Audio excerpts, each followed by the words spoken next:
sa mga mall, nilalagay doon, walk slowly or handle it with care.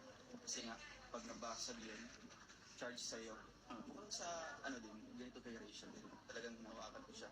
It looks like a glass, di ba? Kung mabasag yun, mahirap na ibalik.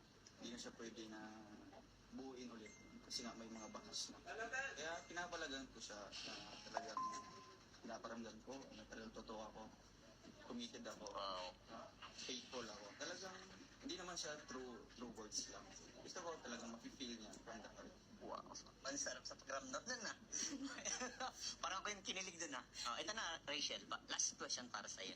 Paano mo ingatan si Rowel? Dapat medyo mahababang word. Kasi last night eh. Kaya, hindi mas ginagaya kita. Iba naman. Cellphone Kaya, yan, di ba? yung tiwala.